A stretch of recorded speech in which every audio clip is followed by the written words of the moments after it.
Okay, you can't say 3, 2, 1 without warning me first, because the 3 was not captured in audio form. Oh, that's all right. Right. The clap is the big important part. It's the big spike on the audio that I can see and go, it goes right here. How about in the future I just go, ah! Does that help? No. Because it's a bigger spike than the clap. The clap is a really small spike compared to the ah! Yeah, but timing. 3, 2, 1. Ah! There we go. There we go. I think we just solved everybody's way of syncing audio when they do podcasts. Congratulations, Jimmer. You need to slap a name on that and sell it. That's a good idea. And, yeah. I think I could be a millionaire from that. That'd be nice. You know, fuck it, billionaire. It could be.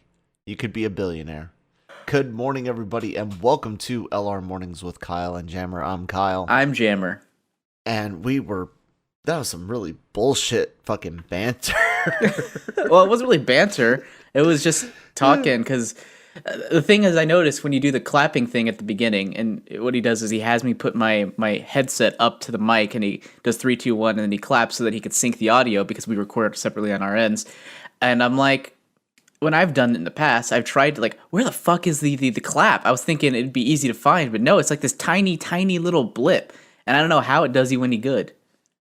It usually shows up very well on the program that I use. So, I don't know, what do you use? You just use the built-in iMovie stuff? GarageBand, yeah. Oh, okay, yeah. I use it used to be Sony's, but now I think it's some Russian company. Oh God. But yeah. What the hell was that? Oh God. Because it's Russians. Oh God.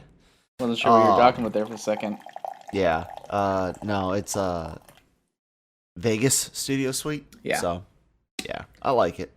Cool. Ow, shit. I just It is what it knocked is. something off. So we got 2 more Batman villains supposedly headed to the Batman. It's a lot of Are villains. they just gonna go ahead and call this Arkham Asylum or some shit? It might be an Arkham Asylum story. I know that's been like a rumor ever since Ben Affleck was directing it, but this latest report comes from Discussing Film. So they do 2 things. First of all, they corroborate the rumor from the Geeks Worldwide, where they talked about the other 4 villains. Firefly, Riddler, Catwoman, and Penguin. Yep. And they say, so yeah, those 2. But also we got a couple other 2. We got Mad Hatter and we got Two-Face. Mad Hatter is going to be in their 40s and 50s. Two-Face is going to be 30s or 40s. How do you feel about these 2 characters being added, potentially? First off, I will say it's kind of cool to see them getting a couple of lesser-known ones, Mad Hatter and Firefly. I mean, I really, really was hoping for Crazy Quilt, or what's the one with the condiments? Oh, Condiment King? Yeah, there you go. However, they're getting some classics in there without the Joker, with Riddler, Catwoman, Penguin, and Two-Face. I'm okay with it. I mean, I'm wondering if they're gonna do like what we were talking about for superhero movies a few episodes ago, where Batman's got normal day-to-day shit. Normal day-to-day Batman shit, where, yeah, he takes down Firefly. It's not a big fight. It just happens. He's out on patrol, sees Firefly doing something. Kind of like at the beginning of The Dark Knight with Scarecrow.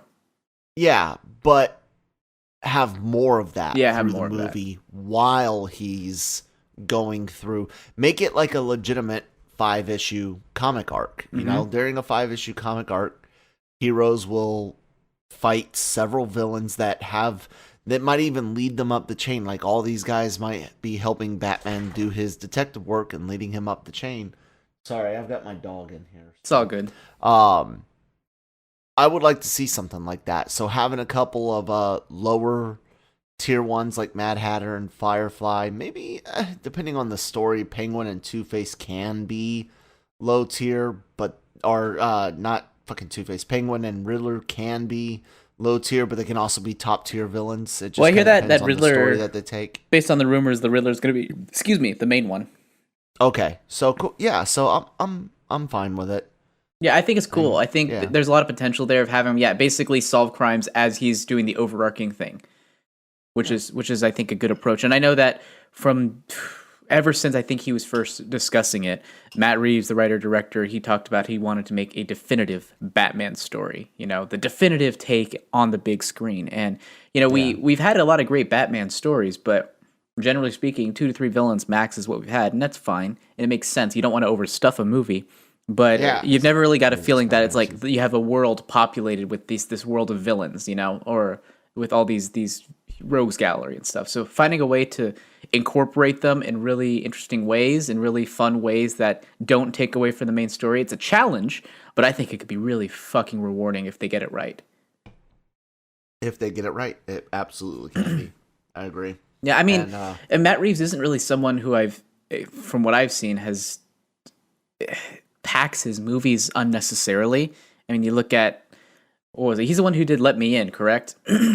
Let Me In, think he did that the one. vampire one. I mean, I know him most famously for the monkeys. Sure, yeah, Planet of the Apes, Dawn of the Planet of the Apes, and War for the Planet of the Apes. And those movies aren't epic. They're not fan servicey. They're very much focused on a core narrative. Yeah. And for something that happens for a movie that does have events that are very large in scale, it feels a very small scale movie. Yes, both of them. At least the 2 sequels. The first one was fairly small scale. Yeah, exactly. So I mean, even the third one, War for the Planet of the Apes. I think Dawn was more epic than War for the Planet of the Apes. Did you ever see War? Yeah, I've seen them all. Loved them all, actually. Yeah, so, like I thought it was. I kind of see where you're coming from. So it's like, to me, it's a little surprising that he's getting so ambitious with this story, but it's also comforting in that he doesn't have a history of doing things unnecessarily. So I can almost trust him to use it wisely. Yeah. At least that's my overall thoughts. I can see that. I'll tell you what I won't be seeing is probably that movie. No, I'm joking. Oh. No, I'll see it in theaters, more than likely. Oh, you're talking about the Batman? Yeah. Joking around. I thought you were ready to transition into something. I was like, ooh, what is he not ready to see? Because I'm like, of course you're going to see Batman. Come on, get the fuck out of here. Well, I was making a joke on, you remember I told you when I wouldn't watch the Dark Knight trilogy because of, I forgot about that. Yeah, that was stupid of you. So I was making another joke about that. Stick on Batman for just another quick second, and because we got the Joker coming out this year. Yeah, we do. There's a piece on. We've all been curious as to exactly how this Joker origin story will be. They give us a name. They give us, they don't give us a lot in the trailer. They give us a little bit. He's a weird guy with a weird mom, and he gets bullied, and he eventually fucking snaps, and he's involved with clown shit. But now they're telling us that it's actually a mother. What's up? The way you're defining this movie, and he gets involved in clown shit. He does. That's what it looks like. He's doing the sign spinning thing, which I don't know if they did sign spinning in '80s as a clown, and then he tries doing the. There's a room where he's getting makeup on with other clowns, and so he gets into clown shit. Oh, it's your phrasing that's funny. Fuck. You got this. You're doing great. keep it up. So we got some details from the Observer from Brian Tyree Henry, if I'm not mistaken. He's an actor, yeah. I'm reading Mark Cook's piece correctly on LRMonline.com.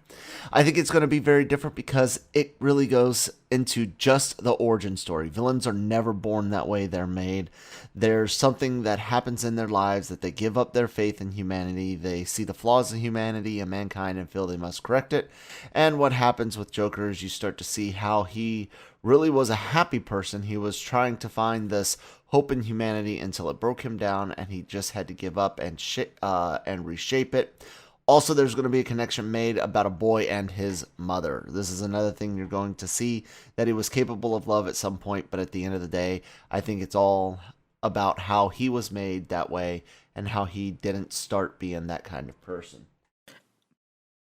It's kind of I thought the mother stuff was weird, but I mean, that's a good way to show somebody that is fragile. I mean, we've seen it in several other movies, people with either too loving relationships with their mother. Norman Bates. or yep, Bates, or you get the opposite in like a Red Dragon with the incredibly abusive mother, and both cause these people to snap eventually. What do you think about this as far as being a catalyst for the Joker, like I being mean, part of it? I think they made that kind of clear in the trailer that this Yeah, is a guy who his life was very hard, but he was still putting on a smile, trying to make his way through life, to look on the bright side, and to take control of his life. But there were so many factors where he wasn't in control. You have his mental issue. You have people who treat him less than human. You have a bunch of other stuff I'm sure that's going to come into play. My assumption is that maybe he loves Zazie Beetz' character and she just kind of sees him as a friend. It's like another thing. And just maybe something happens with his mom. And it becomes a situation where he's like, okay, at some point, you got to take control of your own life. Like you have to lash out and just grab what you can. And that's the only way you'll be happy. And I think this is great. I think it's fantastic. Yeah, I could see the mother son connection stuff. It is a bit weird, but it's one of the bathing situations. her and stuff, and she doesn't look Wait, like baiting her. it's Oh, one thing. bathing her. Gotcha. Bathing her, like it's one thing if your parent is disabled, but she didn't appear to be she was up dancing with him, and It's a shit. bit Like, weird. It seems like yeah, they're too it's weird. close. They're awkwardly close. I'm not sure if it's like a weird sexual thing or if it's a situation where it's just, he's such maybe has such a childlike mind to where it's like it, or she treats him so. I'm trying to think here, like almost like what's his name from Game of Thrones. You don't watch Game of Thrones, do you? Not religiously. The Eerie kid, the kid who was suckling at his mother for like ages and was still suckling when he was like, I don't know, like 9 or something. And he No idea. basically was like, I don't know, it wasn't like a sexual thing. It was just like being too reliant on your parental figure Yeah. type of thing. I think it's that kind of relationship, or them just having such a weird, awkwardly close relationship. I feel like it's that more than anything. It's weird, but I could see it, especially if you have someone who maybe has mental issues going on there. We don't know how extensive they are or what kind of situation Yeah. it is, but it's something. So I could see it. I could see it. And This I is think a- this is going to make me very sad. This movie is going to make me very sad, and it looks like it could be amazing. Like everything I've heard about this, everything I've seen about this movie is just like, mwah, I'm ready for this. Yeah, I'm pretty excited about it. I still stand by the idea that and I know you can say this about a lot of movies, but it is one of those you could definitely say it's completely unnecessary. But I'm happy that it's being done now that we've seen how it's being done. I was worried, even though a lot of the stuff in the first image of him as Joker looked cool because it was different. I was still concerned. The trailer really set me at ease and was like, okay, this is an opening weekend movie for me. Yeah. What about you? Oh, fucking A, yeah. Like that trailer was amazing. The song choice, I'm always a fan, and I'm probably I don't know if I'm alone here. I feel like it's almost traitorous to say. I really appreciate it when movies that are based on comic book characters, you look at the trailers, they don't feel like comic book movies. And I'm wondering if it wasn't for like the fact that Joker was iconic, or the fact that Arkham is, something that is a part of the canon of Batman. Like if we had just come like in 1980s, this movie came out, it would just be an amazing looking drama film about a man's descent Yeah. into madness. So I like Yeah. I like it when you can kind of take away the recognizability of what the character is and kind of have it stand alone as a drama. That's one of the reasons I love The Dark Knight as well. It's one of those movies that it just felt like it could have been a not comic book movie. And I love comic book movies for sure, but it's nice to be able to get that, to see it potentially open up to people who wouldn't watch. Like my dad doesn't like movies that much, period, but he doesn't really like comic book movies either. I could see him watching this because it's like an interesting sort of gangster origin story. It's there's several movies like that, not just in comic books. I mean, another comic book one would be Winter Soldier, because that could just be a good spy action flick. I agree. I mean, you literally just change Captain America and Falcon from Captain America to Agent Rogers and Agent Wilson, and boom, you got a spy thriller. But there's other movies where vehicles or objects in the movie could be switched out, and I think of Signs. Signs was a really cool movie. I really liked it, but I love Signs. It didn't have to be aliens. It really didn't. You could have had a situation of humans holding people hostage, and you'd still get the stuff with faith, and you could still get the stuff with prophecy, and this is how you'll defeat these bad guys. Battlestar Galactica was just a drama in space, but you could have taken almost the exact same writing and done a Western expansion version of it, the remake that is. People moving from east to west. There's a lot of things that you could do different, and I think I like movies like that because then they don't feel I don't want to say pigeonholed, but they feel broader. When it could be something else, they feel broader, and I like that. Movies and TV shows. Yeah. I mean, I do want to touch on one thing you mentioned and kind of leap off from it. Sure. You mentioned unnecessary. There are a couple other things that we have deemed potentially unnecessary that are still happening. And one of them I want to talk about right now is Toy Story 4. Yeah. Toy Story 4, the reviews are rolling in. I know that there's some press stuff coming up. We have one of our guys is going to be interviewing somebody soon. One of the screenings happened, and I'm sure it wasn't the only press screening out there, and there was no embargo for it, so reviews have rolled on in already. And as of right now, well, actually, let me double check it. This was as of, I think, last night when I last checked.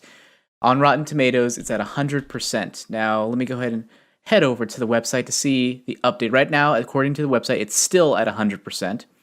What number of reviews does it have? Last I checked, it was like 76. That's not right. Refresh. Do you have a situation with Rotten Tomatoes where it's like you click on it and then it gives you like the last count when you visited the site the last time, as opposed to the updated one, and you have to refresh it in order to get that actual updated one? Because whenever I go to a site, like whenever I go there, it's like I have to click on it twice. But this is 80 reviews. 80 reviews are positive. To throw that out there, normally these big movies get like 250 to 300 reviews. Mm-hmm. So it's not everything, obviously, but it's off to a pretty fucking solid start. And the consensus is heartwarming, funny, and beautifully animated. Toy Story 4 manages the unlikely feat of extending and perhaps concluding a practically perfect animated saga. There's one review, however, that confuses me horribly, and it's from Entertainment Weekly. Let me go ahead and pull their blurb. So, as I mentioned before, this is a positive review. It says, it took Pixar decades of technological innovation, but they finally made a beautiful piece of trash. That's a positive review. They gave it a B. It's so interesting. The review is fucking weird. Like, it's kind of positive, but it's like damning it with like faint praise and constantly like backhanding it throughout the entire review. And I'm like, what's wrong with this guy? Like, I don't understand. Does he like hate it because he gives him like, oh yeah, good things here, but it's also the worst fucking thing ever. Like, it kind of sounds like he's doing that constantly throughout the review. So I highly recommend you kind of really weird. Let me see if I can find another good line. Toy Story 4 has much more going on than Forky, unfortunately. Sorry, unfortunately. Oh, funny pun. 8 credited screenwriters came up with the hot idea to send Toy Story gang on a road trip to a carnival. You recall how earlier, blah, blah, blah. Oh, yeah. Let me see here. Is this a cash grab? Toy Story 4 doesn't hit the emotional highs of previous films. There are good jokes that work and high set pieces that don't. The ending is moving, though you now distrust any finality with the saga. It feels a bit cheap somehow. Another movie drifting melancholy off forgotten toys from a 25-year-old multimedia franchise starring global icons preparing to gross yet more multi-generational billions. And then it says, Woody's story in Toy Story 4 is an emotional, if familiar, journey towards self-realization. Bo Peep offers him and us a stranger perspective. She shows him the glorious horizon of the outside world. Who needs a kid's room, she asks, when you can have all of this? She's a toy who wants to tell her own story, and yet the grand world Bo yearns for is kind of boring. Meticulous trees on video game background moundscapes, a freeway programmed for order, a small town square as glistening and generic as Main Street USA. It looks more plastic than any spork. Cast your googly eyes instead back to Forky. It took Pixar decades of technological innovation, but they finally made a beautiful piece of trash. What the fuck is up with this review? I don't know. That's weird.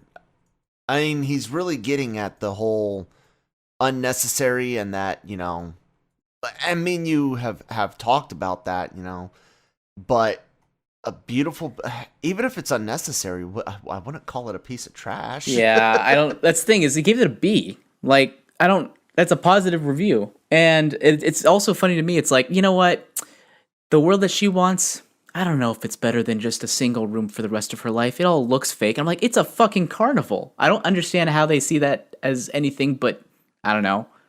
I don't know how you can't see that as a potential step up from a bedroom, I mean, maybe not you as a person, but I could see how another toy would see that as a step up from just sitting in a bedroom all day and just waiting for this person to play with you and then eventually outgrow you. Like, it baffles me, like, how much they just don't seem to understand.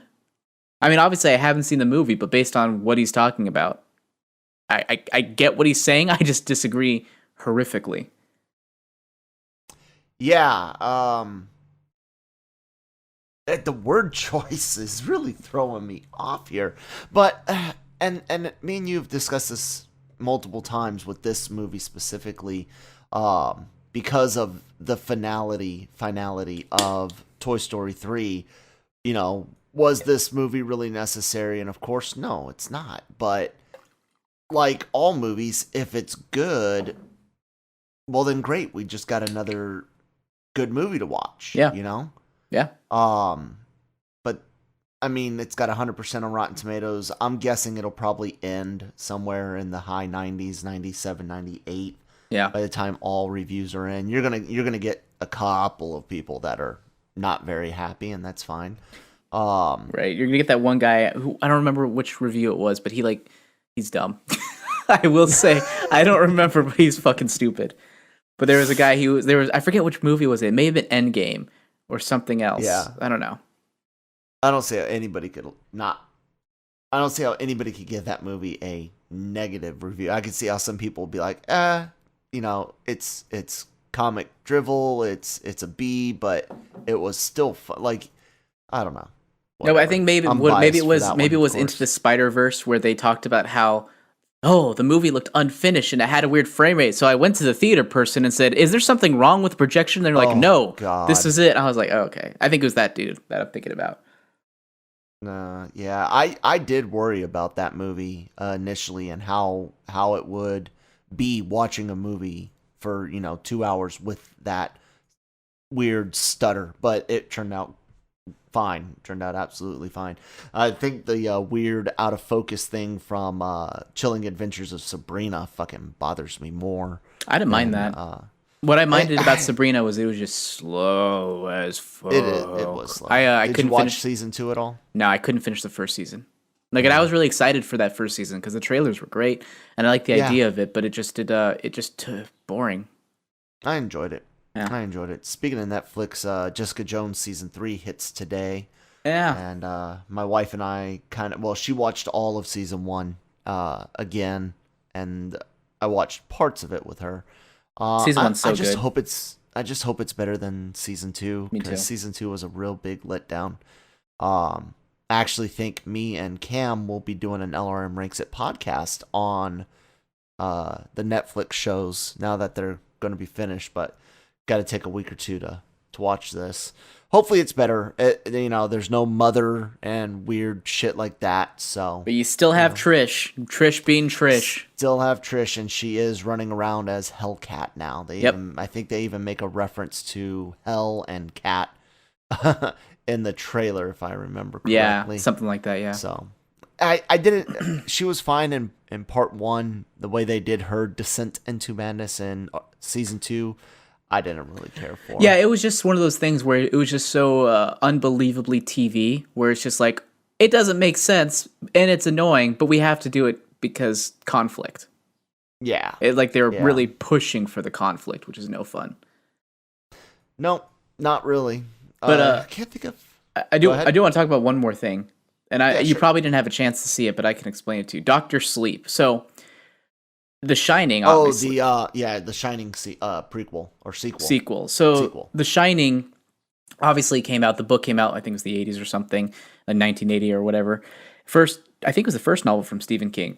Anyways, hit big. Then it was adapted into a movie by Stanley Kubrick, which Stephen King did not like. And later on, But Stephen everybody King. else did. Yeah, but everyone else did. And then you have the 90s TV series, or miniseries, which was closer to the books but wasn't as well received. And now you have 2012, I think it was, when Doctor Sleep came out, which was a sequel novel from Stephen King. And then it was being adapted for the big screen. And you had to wonder, because the first book was so different from the first movie, it's like, were they gonna try to sequelize the movie? Were they gonna try to pretend it's a sequel of the book? Like, what approach were they gonna be taking? And in the new trailer for Doctor Sleep, they make it very clear this is a sequel to Stanley Kubrick's The Shining. You have flashbacks to the hotel, the Overlook Hotel, where you have, the very familiar carpets. You have the two little girls holding hands, the blood pouring out of the elevators, the woman in the bathtub, like all of those very iconic visual stuff, and him looking through the hole in the door, like all of that stuff is present in the trailer. And then you have that wonderful music cue at the end of this trailer, sort of just once again connecting this with really strong cartilage there. This is very much a sequel to that Stanley Kubrick movie, as well as an adaptation of the new novel. And did not realize how much I wanted that, but I got goosebumps when I watched the trailer. I'm like, oh my God, this is doing it. This is doing it. This is doing it. This is so ambitious, and I'm really excited.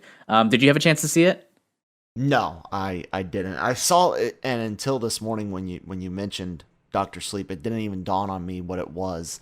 I saw discussion on Slack last night, and I'm like, what is that? I don't care. And what about my business? But I do like The Shining, like most human beings. I love the Shining part in Ready Player One because it's fun for that type of reference, because I really did enjoy that movie. I'm fine with a lot of Stephen King stuff, but other than The Shining and Green Mile and 1408, the new It was great, but like the majority of his stuff, it's kind of meh to me when it's converted over to movies. He's got a very unique take on horror. So yeah, I mean, I'm gonna see this.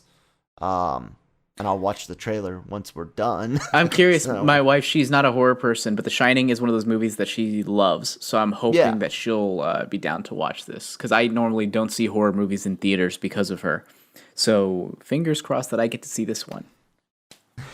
Fingers crossed. And this is from Mike Flanagan, who did Ouija, Origin of Evil, the second one, which was very well received by people. I actually haven't seen the movie myself, but I know that it was very well received by fans and critics alike. The second Ouija movie, not the first one. The first one was apparently hot wet garbage, but the second one, way better. I still need to see that. Well, it's horror, and I love horror. Speaking of horror, people should check out LRM Ranks It from this week, where we ranked our favorite slasher flicks. Do you like slasher flicks? Not really. I think I like most warm-blooded American boys. I think there was a stage where I was like watching all the slasher flicks, but ultimately I'm just like, it's not for me. Yeah, that's all right. Yeah. You could be a terrible person. You normally are. I am. Oh, that's about it for us today, ladies and gentlemen. We appreciate you tuning in every weekday. It's been great. It's been fun. We're at almost a month of this. And make sure you guys are going by, checking out LRMonline.com every day for all of your movie and TV entertainment news needs. I mean, we do it all. Make sure you're checking out the YouTube channel. LR Mornings is available on the YouTube channel now as well. And there's lots of great stuff there. Celebrity interviews, even some reaction videos. And definitely check out the Los Fanboys podcast channel. All sorts of podcasts. LR Mornings, LRM Ranks It, Breaking Geek Radio, the podcast, and of course, Los Fanboys. New stuff going up on the site all the time, so check it out. Bookmark it, favorite it, make it your homepage. Thank you guys. Jammer, where can people find you at online? You can find me on Twitter at JamTheWriter, and you can find all of my writing at LRMonline.com. And keep an eye out for this episode of Los Fanboys that's dropping later today, because we have my buddy Mike Alfaro coming on, the creator of Millennial Loteria, and he's all kinds of awesome. He's a total geek and just sweet and fucking awesome. Yep. Check it out. Thanks, guys. You can find me at that Kyle Malone on Twitter and all the stuff on the website. We will talk to you tomorrow. Adios.